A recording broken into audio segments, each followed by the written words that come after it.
Hi everyone, so it's nice to see you here with us today. So this is part of our Conservation Now webinar series. And if you haven't heard of Conservation Optimism before, we are an organization that aims to empower everyone to act for nature. And we do that by lots of different means, but one of these different ways is by having a webinar series. And so this webinar series is part of what we call our Conservation Now network, which is the Conservation for Optimists worldwide. And so the idea is that we have, I think at the moment, we've now passed over 160 members from all around the world.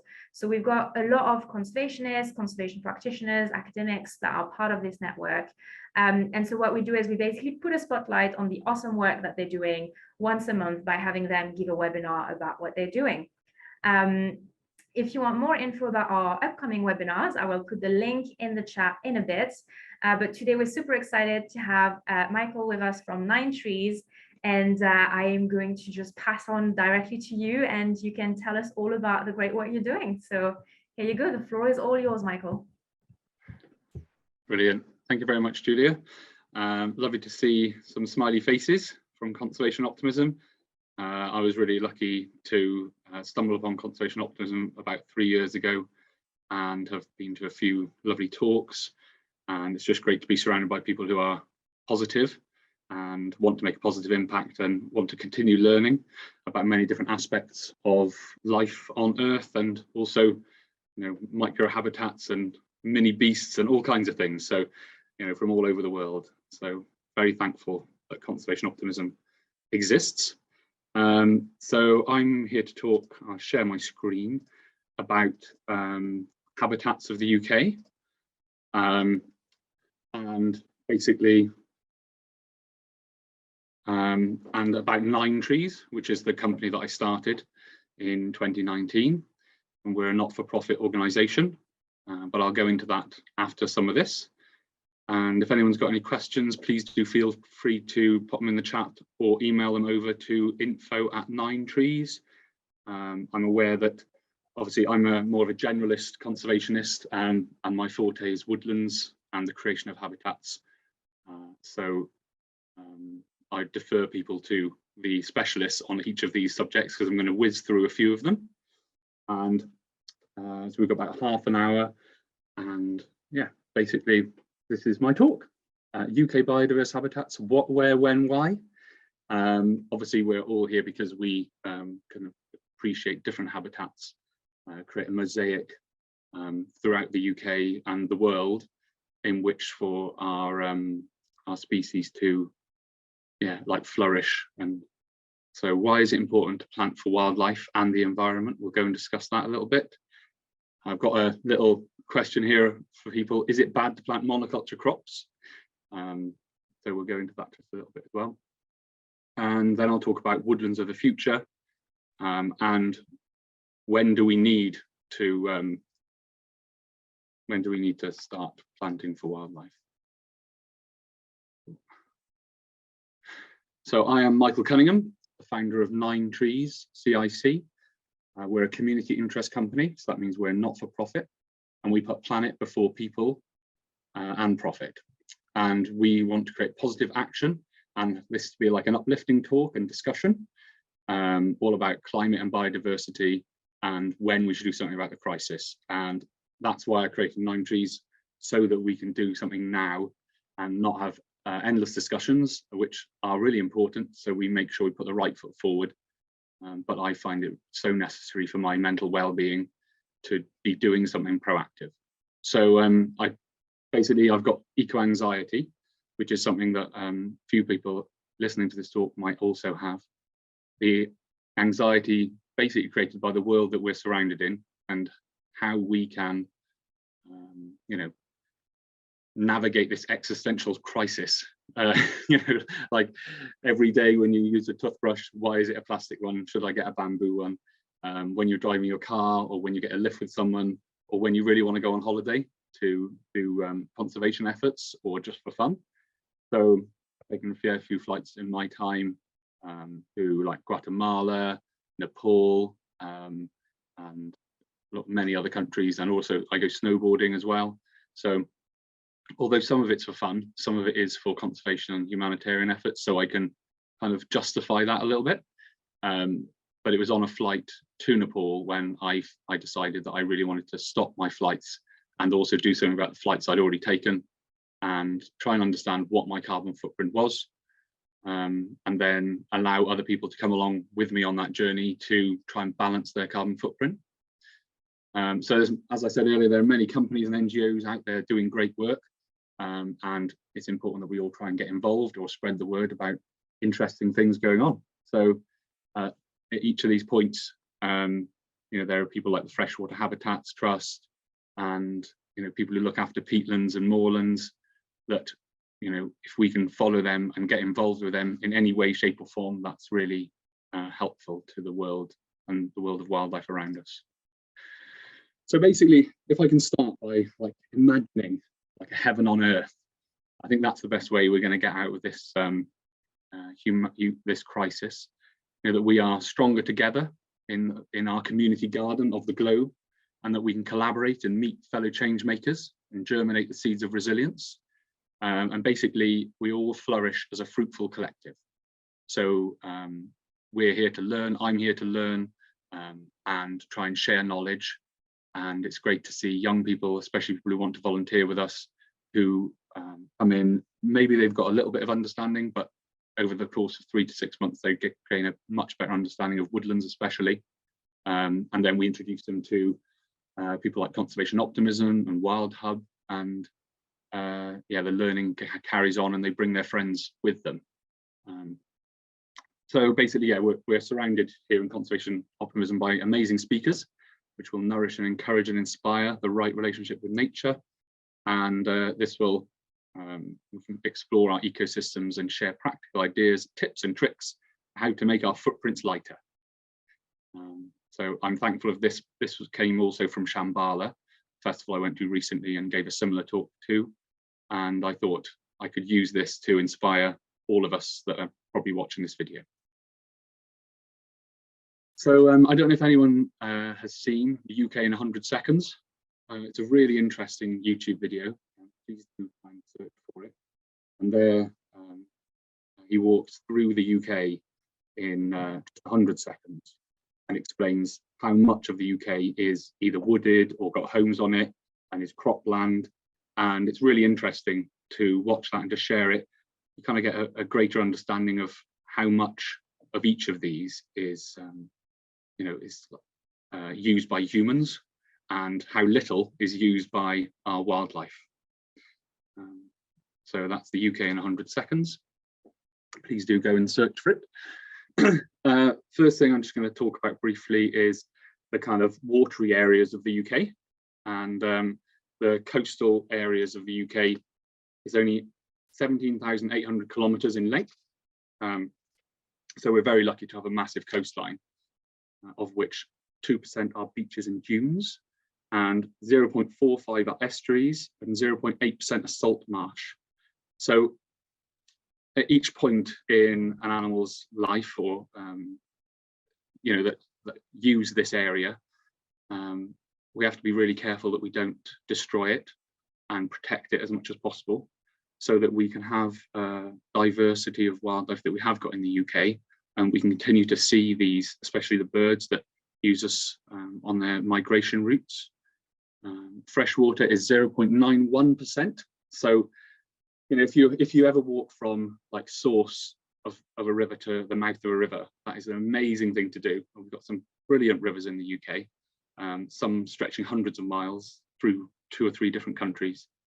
And when you get to the source, you realise how important that one little bubble of water is, and to see as you walk down the stream how many different tributaries join that, and how many like fish might be sustained off the invertebrates in that water system, how much land abuts the water, i.e. might be farmland, might be a drain from a road, and how important it is to make sure we manage that correctly so that we don't have pollution events downstream, especially spreading out into the sea, or maybe siltation of spawning ground for fish. And the marine system, which is basically like intertidal flats, of 1.1%. of the UK, and wetland, which is some of my favourite areas of the UK are wetlands. Areas that are permanently watered, maybe about half a metre to a couple of metres deep, but very, very deep in mud, and they have a plethora of wildlife surrounding them, and birds that nest, in the reeds. And it's just, wetlands are such a wonderful, peaceful place to go, and sometimes a little bit eerie, but really lovely to enjoy, and take your wellies and just go for a good stomp around and see what you can see, and sit for 10 minutes or half an hour and listen to everything around you. Going back to the coastal areas, there's so many different micro communities, and we've got sand dunes and rock pools and sea cliffs, sandy beaches, and all of these have so many different plants that colonize the areas, some which only take place on a small rocky outcrop, and you'd be amazed at what can cling on and what that then feeds, i.e. butterflies and bees, and provide cover for small birds and animals, which then obviously go into a massive, wider system, and create a wonderful food web. So it's quite hard for the food web to be very strong if we're continually having an impact on these 0.45%. If we can build something there, or pollute that area even for a couple of weeks or months, that has a massive effect on the whole food system, and then we can have a collapse of the food system. A lot of you probably know a lot of this stuff, but I'm hoping that to talk about this, and you might go on and find experts in this area. I'm going to move on to grasslands now, and heathlands and moorlands and peat bogs, which is another lovely area which we probably all would have been in some point in our lives. I've got a heathland up by me, covered in wonderful heathers, that I go walking on, I don't know, every week at least, really, and see lots of different birds that use it. Lucky still to have the curlew around, and yeah, it's quite hard with the intensification of agriculture over the last few years. You can see here that we've got about 60% of the land in the whole of the UK is farmland, and only 5.76% is grassland, and that's natural grassland. It's not what we'd look out on a farmer's land and see them growing grasses for fodder. This is unimproved grassland that basically has a nature-rich biodiversity, like your wax caps, and birds like the skylark and the meadow pipit, and all kinds of things that will, without that unimproved grassland, you won't have the flowers and the wax caps and other things to make it a biodiverse system. I talked about that heathland and moorland. Peat bogs, only 9% of that is left in the UK, and that has reduced since industrial times by 95%. So it's really important that we cling on to what we've got here. Obviously, there used to be about 15 to 20% peat bogs, and now we're at just 9%. And thankfully, lots of policies have been changed now to stop the use of peat bogs in gardening compost. But it's still really important to watch where you step, basically, and when we go onto these sites, the erosion that we can also cause as humans, especially since we've all been waiting to get out and explore nature more. And there's a lot more money has to go into controlling visitor numbers now. So yeah, just be mindful a little bit when you go and visit these areas, even if you've done it all your life, like me, that we don't let our dogs off to disturb these ground nesting birds that are so vitally important, and that we stick to paths, and yeah, just really appreciate it. And when you take people out, really lovely to explore what's going on, and also try and identify maybe a species of grass that might seem insignificant, but is really important to the overall biodiversity.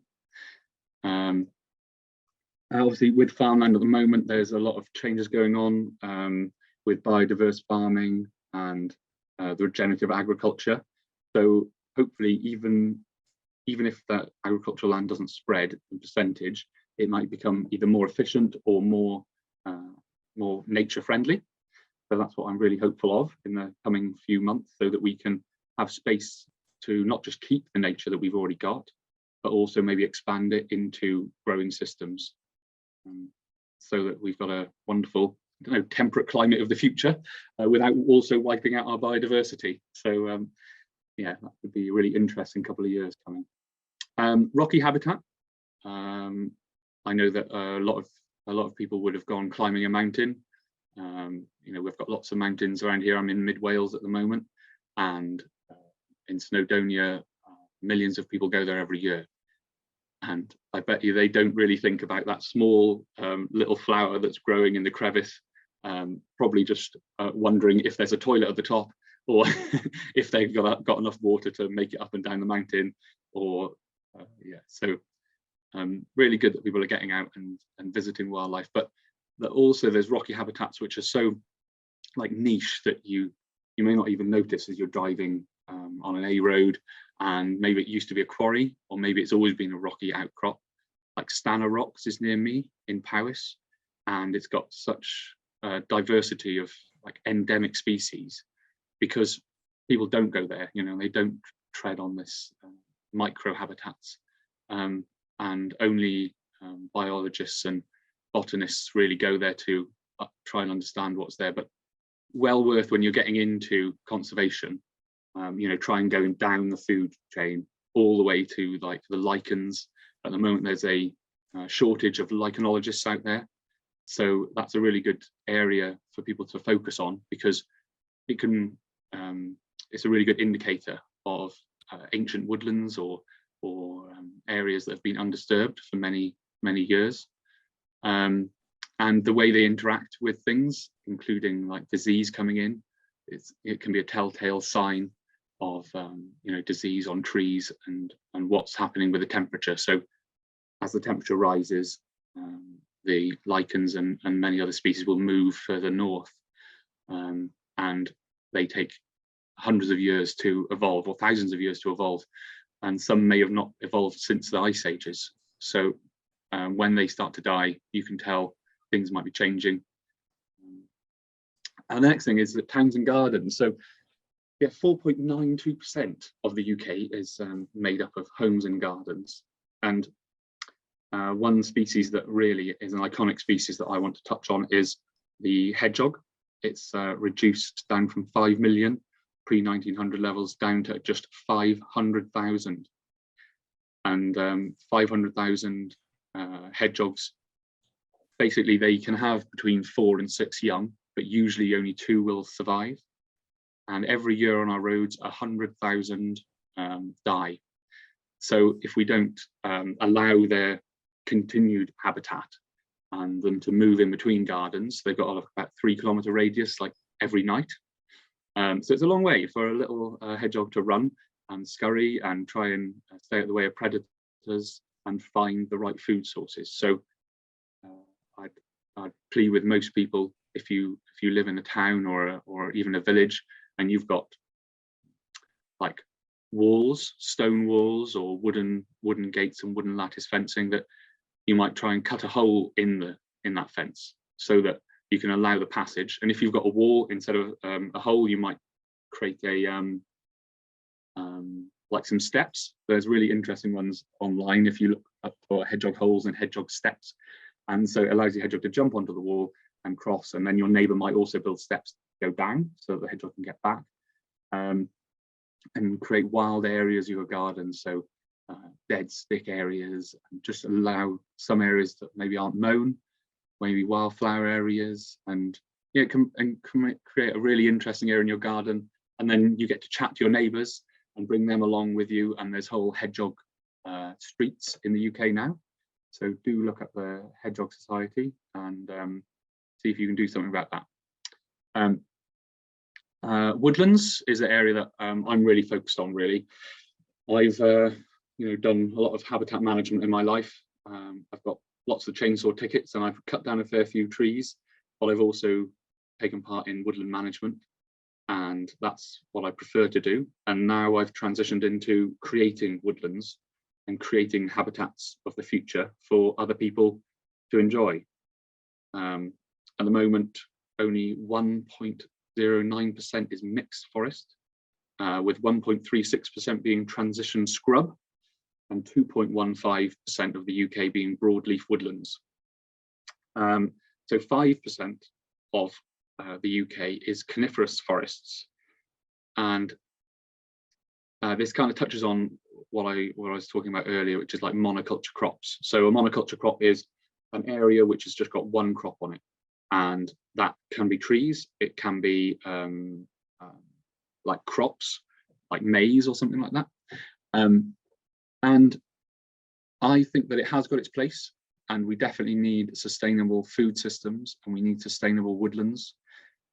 If we did have a sustainable woodland which was out coniferous forests, we'd probably have about 20 or 25% in the UK, because at the moment we import 95% of our wood for building materials from Europe and from like the boreal forest, which is really important that we don't cut that down and that we protect as much as possible to stop climate change, and also to stop the release of lots of methane, which is under the permafrost. So there's a whole, it's quite a big subject, the woodlands area. And so when we talk about fruit trees and berries as well, that is also included in the woodlands of the UK, but we wouldn't include that if it was like a fruit farm.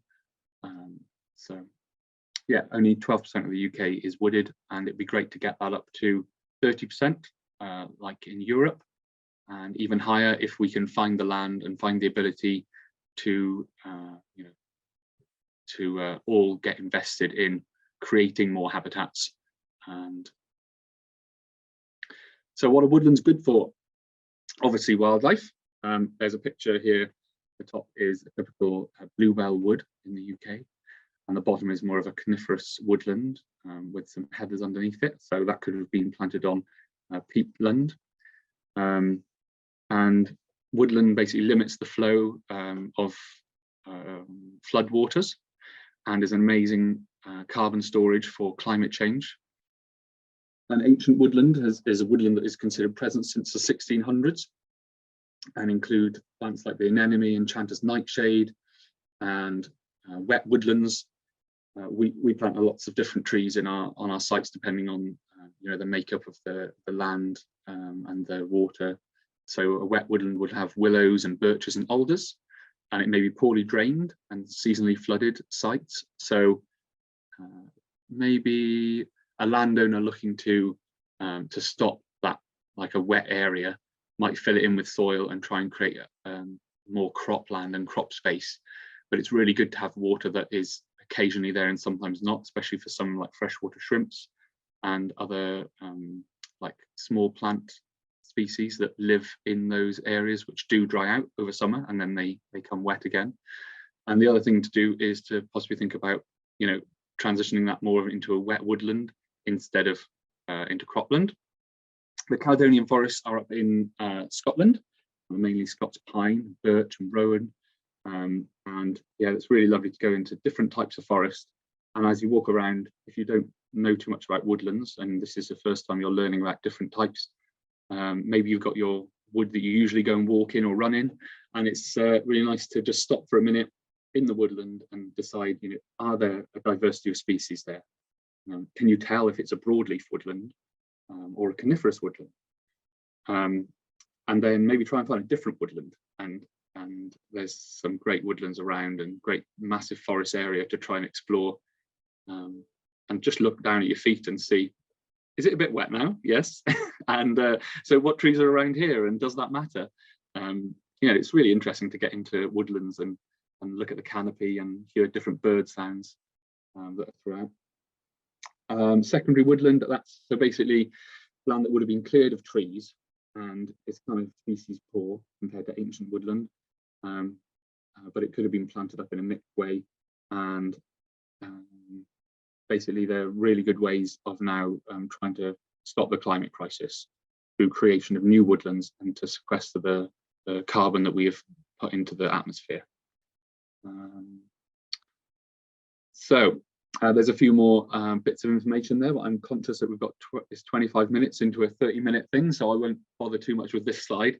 But yeah, we've been clearing the land, especially with axes, since the Iron Age, and that's what we've done to the UK a lot now, is we've changed it for our betterment, so we can create crops and live and expand our territory, but at the demise of many other species. So the decline of our biodiversity is something which we have to hold, you know, in highest regard as the climate catastrophe that we're also going through. So this comes on to now the part about 9 Trees, which is a company that I created along with my fellow director Ash, and they're in Bristol, and we've got a team throughout the UK, some volunteers, some are paid, and we hope to create lots of jobs in the conservation sector. And these are just some of the trees we plant. I think this is our species list from our Dorset site, and there's also a pond there with some rewilding area and a bit of a wildflower meadow. So we're trying to create nature reserves, or work with the landowners to create nature reserves, not just planting an acre or a hectare. You know, we work with the landowner to ensure that the best thing for the area is done. So we've got glades and rides in that one, and people who sponsor trees can look around and walk around the woodland, and volunteers can also visit our woodlands. So this is just some of our screen grabs. Basically, we create nature-rich biodiverse woodlands throughout the UK. We've got some blogs. We've got a new one coming out about, you know, how you can like lifestyle choices for climate change. And this is how it works. So individuals like yourselves or businesses come together to give us funding, and landowners give up their land, and we basically manage that land for 50 years. And we've got about 50 different things we do before we even plant a tree.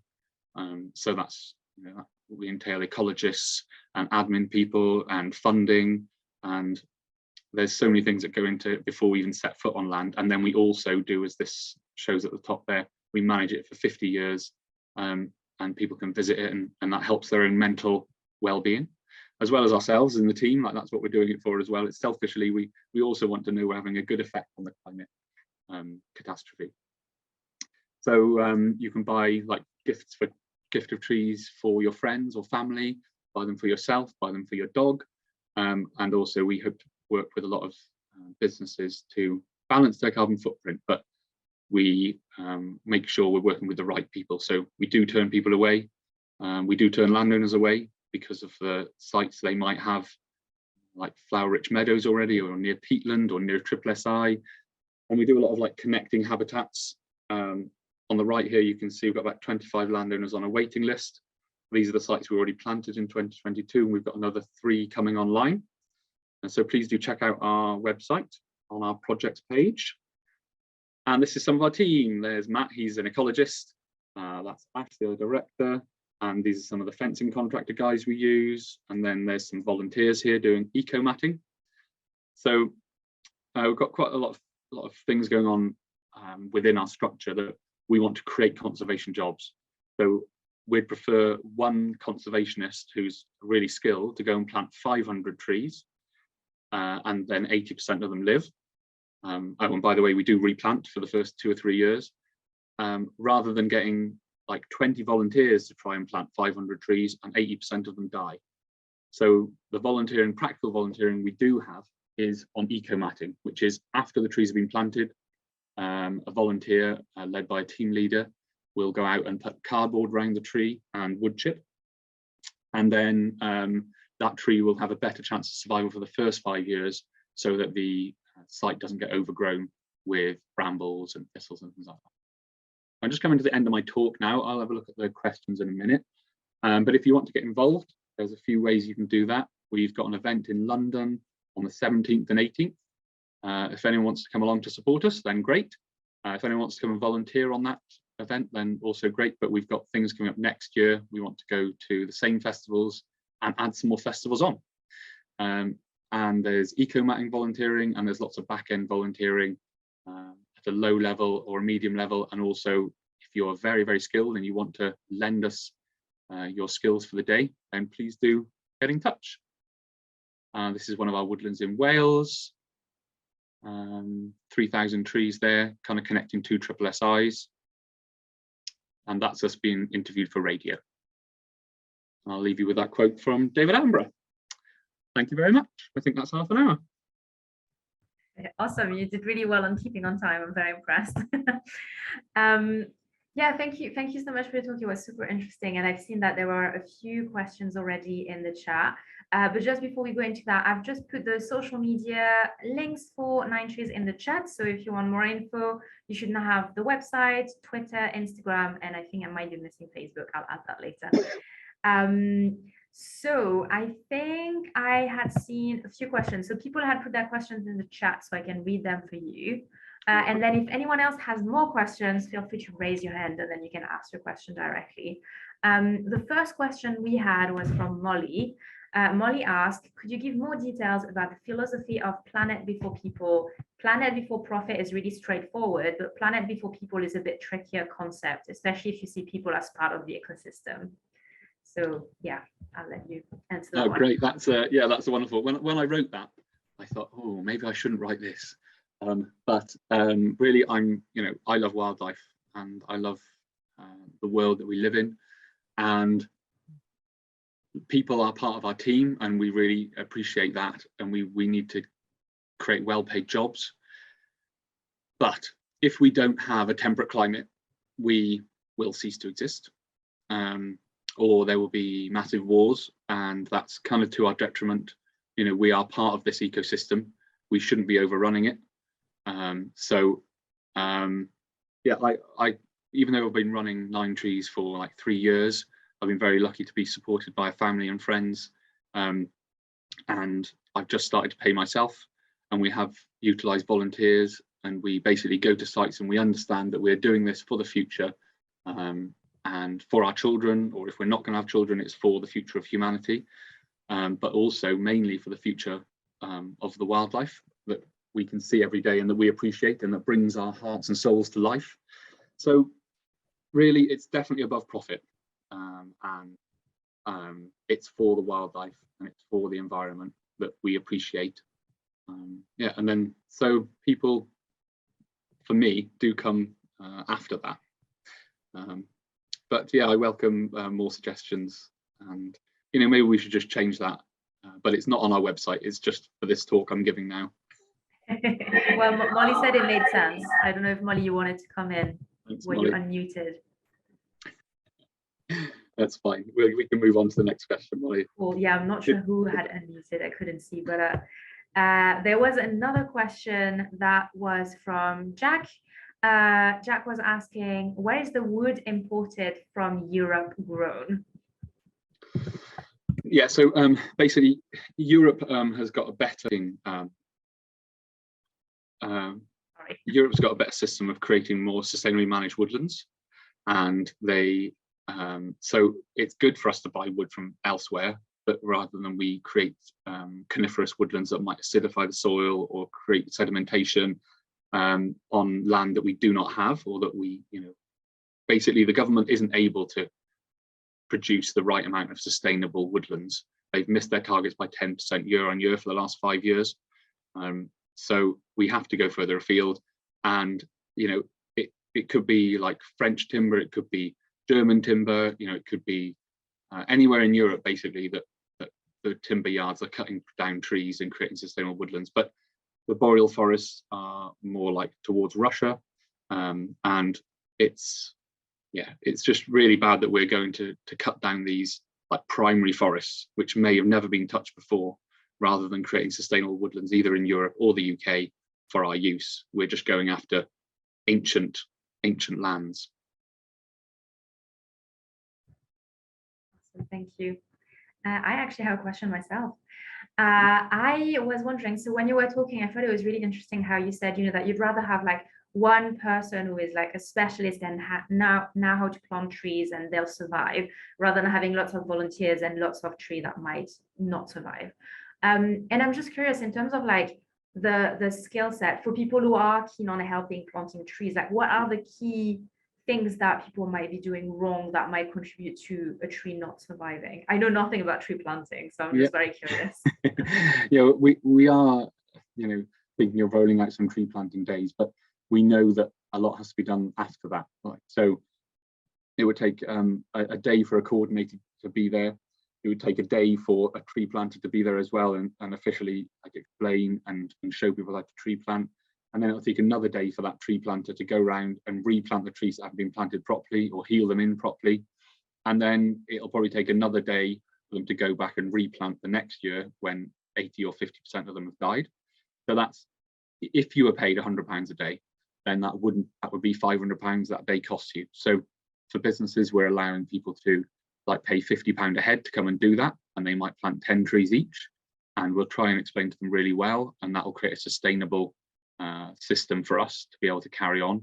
But as a small company, we can't really afford that £500 for each site and for it not to be done efficiently.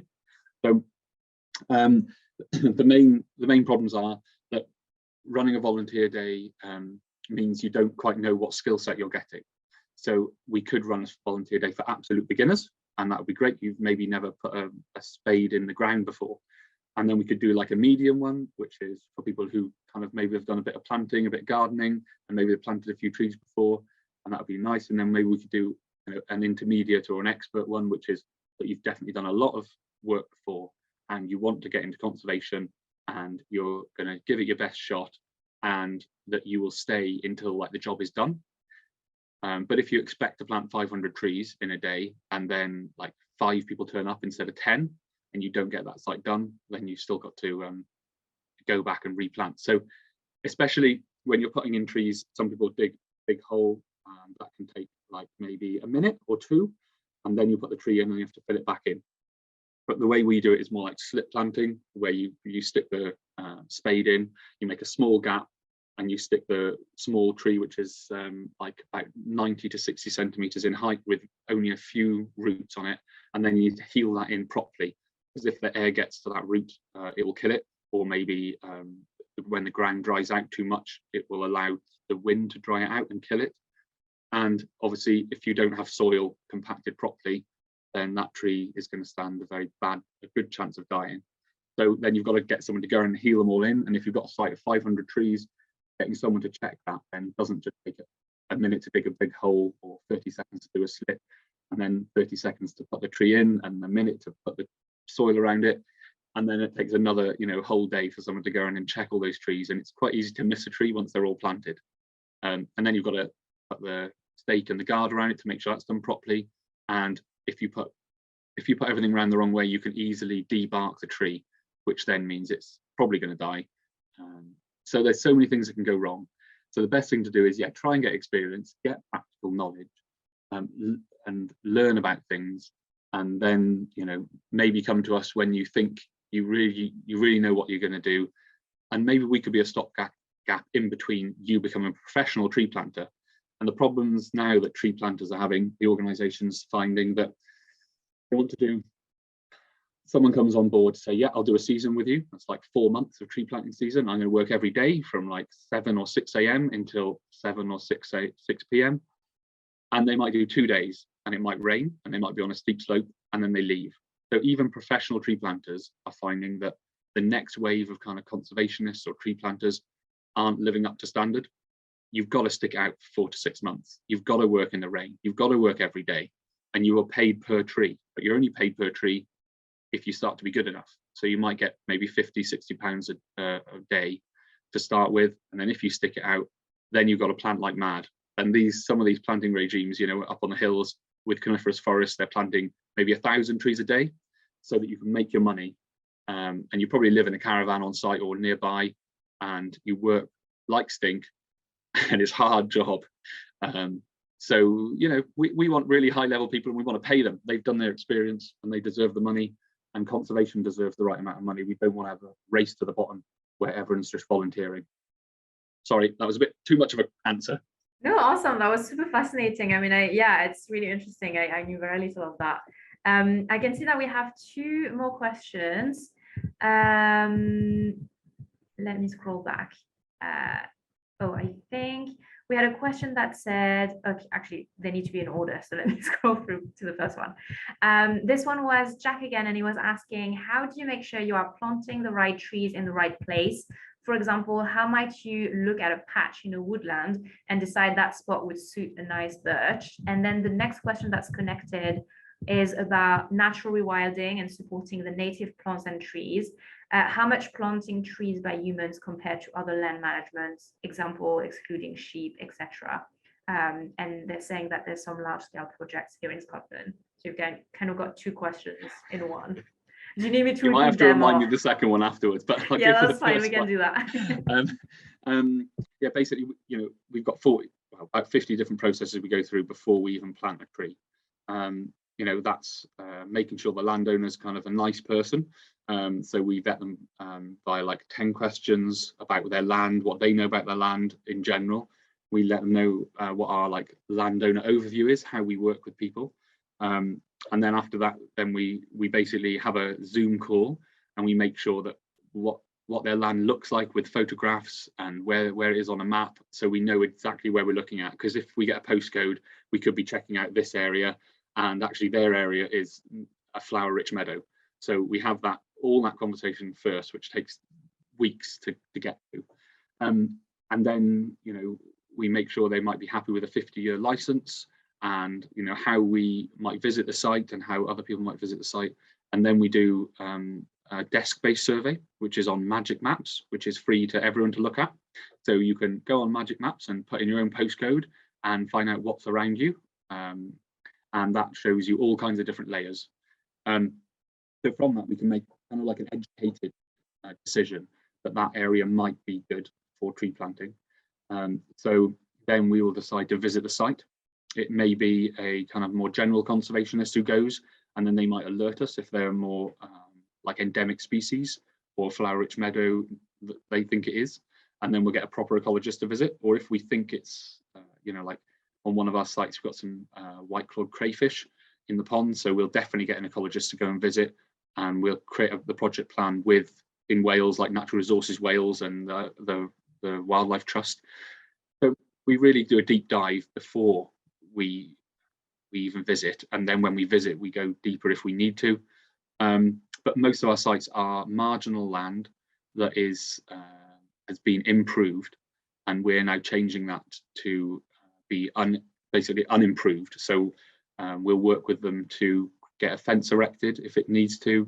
We'll create shelter belts rather than whole blocks of woodland. We might do 3 meter wide spacing instead of 2.4 meters wide spacing. You know, and yeah, we basically work with the landowner, but we also have the ecology from a local ecologist and local knowledge to understand what does grow there, what doesn't grow there, what might be really good there. So yeah, I think we do quite an intensive everything before we even plant, and then the planting starts, and then the work begins for 50 years. So yeah.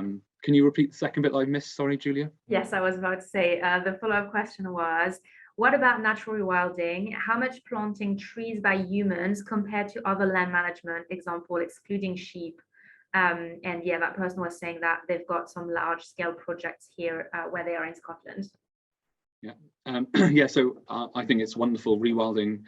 You know, if we can do that, and we can maybe also get land to be some lack of fences and hedgerows to allow things to spread more, especially in Scotland, where you've got the reintroduction of the wolf and the lynx and the beaver, and everything's going on that is really helpful for the environment and for biodiversity. But you know, I'm lucky to be surrounded by areas which haven't been touched for my whole life, and I've been watching them watching areas basically succeed. So rewilding and succession happens, you know, over the last 35 years, and it's gone from just grass to really lovely trees now, about 15, 20 years old, but it does take a long time. So first thing that would happen is like kind of weed species come in, and it could be bracken and bramble and thistle, and then eventually the seeds will kind of push through, and then you'll have a small area of trees. So it's really important that we keep out the sheep then, especially. But it is good to have some movement of species through. so that you can create glades. Otherwise you will just get woodland everywhere. So what we're doing really is we're speeding up the kind of rewilding effort on our lands, which is we're planting in trees, we're making sure there's no brambles just yet, and so we're giving them a 10 or 15-year head start. And if you're worried about climate change, then you've only just got to look at the IPCC report and all the figures out there to realize that, you know, if we've only got 10 years, although it may only be 7, then how can we just rely on rewilding to do that? I'd love it if it could be more of a sensitive approach, but I think we simply haven't got time. So great there's rewilding, great there's big tracts of land, but we're here to kind of bridge that gap in between with landowners who want to do their bit, connect some habitat, and really speed up that process. Cool, thank you so much. That was, yeah, a really interesting answer. I'm just scrolling. I think there was a question from Resu who was asking, I think you might have answered part of it, but I'll say it again and then you can fill the bits that might be missing. How do you decide which species of trees to plant and at what time of the year? Is there any protocol? Yeah, so in the UK, the tree planting season is from about October to April. But basically it's getting them in the ground really before Christmas or in January. So they've got a good, so their root stock can basically get into the ground before any of the saps trying to rise. So in spring, if saps are rising, I wouldn't plant a tree.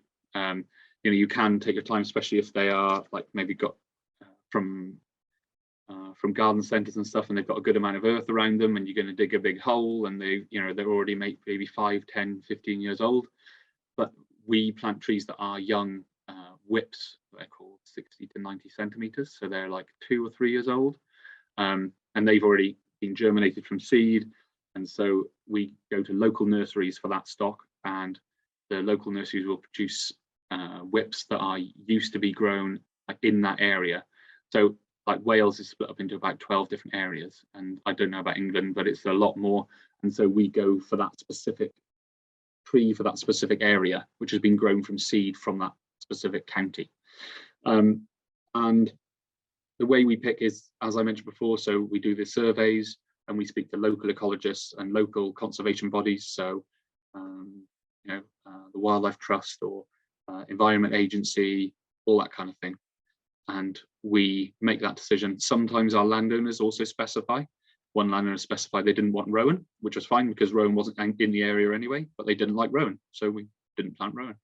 So yeah, there's quite a lot that goes into it. And yeah, come and join our team, you know, follow our newsletters. We have free quarterly newsletters, and we let people know what's going on and why we make our decisions. And we're very like open, and yeah, hopefully people can come along on the journey that we've got for the next well, 50 years, and it will carry on into the future, long past what I've retired, I'm sure. Well, thank you so much. I think there was no other questions. I'll give a last chance if anyone has a burning question. But what I'm going to do now is I'm going to put a little feedback form for anyone. If you could fill it so that we get a bit of an idea of, like, you know, what you'd like to see in future webinars. It's always quite helpful for us to come up with the programming. Are there any last questions? I think we'd have time for one more, but I think that might be it from the chat. So I just wanted to say a massive thank you again. Like, it was super interesting, very informative. I feel like I've learned a lot. So thank you so much for coming and chatting with us, Mike, today. Yeah, no worries. And I'm happy to stay on if after the recording, if you want to chat, if anyone wants to chat, or just drop me an email. And we're at 9 Trees UK on social media. So do give us a follow, because it really helps us spread the ability to create biodiverse woodlands of the future. So thank you very much for your time, and thank you very much, Julia. Everyone, yeah, feel free to chat. Wonderful. And before we wrap up, I'll just say, I'll put in the chat, our next webinar is in October. It will be titled "Why the Planetary Crisis Needs a Transformative Change." And our speaker will be Sweta Sotra Baisham from the Global Youth Biodiversity Network. 5th of October, 2:30 p.m. BST. If you want to register for that webinar, just go on the website and you'll see in the webinar section, there's the link to get you the Zoom reminder and the Zoom link, etc. So yeah, so we're looking forward to that next talk as well. And again, massive thanks for everyone for joining us today. It's been great being with you. And yeah, I think this is time to wrap it up. So I'll just end the meeting. So thanks, everyone. Thank you. Bye.